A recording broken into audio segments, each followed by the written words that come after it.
It's not called a free header, but I think you could argue he should have done a little bit better because the defender's in front of him and he just perhaps followed the defender a fraction and is too far underneath it, couldn't keep it down. But if Ukraine get a set piece, I think they'll threaten as well. Any game, set pieces are always going to be key. As we saw in the last World Cup, of course, England scored plenty from set pieces. So we know the threat is there. From open play, just coming into the 30th minute now, it's something of a struggle. Wonderful ball from Sterling. Poacher's finish from Kane, 1-0 up. But chances again, England are struggling. Ukraine are struggling.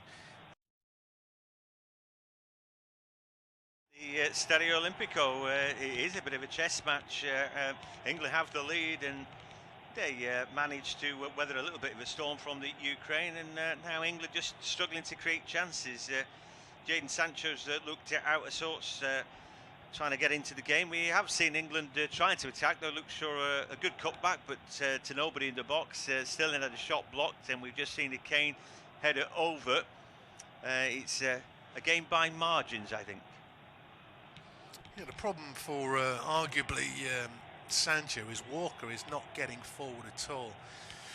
Luke Shaw is getting forward. He's put on a good ball into a box which looked like it might be a chance as Raheem Sterling for once loses out. He might, no, referee says play on. I thought he might have just impeded Yarmolenko in trying to win the ball back, but credit to the referee, who is from Germany, Felix Brich, and siding with England on that occasion. But Sancho essentially has got no support down the right. I'm not just looking for excuses for him, but we see Luke Shaw go beyond Raheem Sterling down the left. Kyle Walker is arguably playing in a central three, and sometimes Harry Maguire is pushing down the left with Declan Rice dropping in.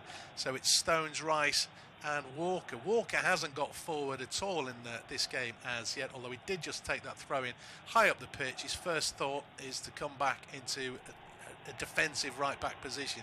So I don't think that's helping Jadon Sancho, but as I said it earlier, he's got to go and make something happen. He wasn't in the starting 11.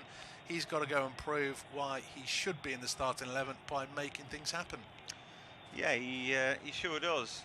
I think personally, I don't really want to see Walker bombing on. I don't think he's quite got the talent for it, and then when he does go, I think England are sort of a little bit bereft of the pace that they need in their defence. But anyway, that's just sort of my viewpoint about that. Ukraine 0, England 1, 32 minutes gone, and an interesting game, but not particularly an exciting one at the minute. England though back on the ball. Here they are with Kyle Walker. He's over the halfway line, and for Sancho, the ball breaks kindly. Now a ball into the box, but that's headed away by Christoph, and Kane was in good position there. Kane doesn't have to do too much, does he? For me, I'm happy to watch him goal line, Rob. Anyway, you might get another opportunity. Here is Sterling on the ball, then working to the bar, into the box it goes. What's the cutback like? Oh, it's a good one, but the ball is blocked away now. Maybe an opportunity, and a shot comes in from Declan Rice. Only just saved another opportunity. That's blocked away. England not quite done with yet. Now they are, and the counter-attack is on for Ukraine. A lot of excitement there, Rob, and England close to getting a second. Yeah, it's great play down the left, and again it's Raheem Sterling. Another player's gone down for Ukraine. I think it's Krivtsov who's just sat down out of possession, and so Ukraine have put it out for a throw-in, and he's sat down shaking his head. He put one of those blocks in, and his teammate might have actually slid into his into the back. And we see another shot from Declan Rice. It's hit with power, and it was swerving. Bushan almost kind of went too far to his left, but he was able to recover. It's hit with power, but it's straight down the middle of the goal pretty much, and credit to Ukraine. Bodies get in the way of the other attempts, and they were able to repel it. But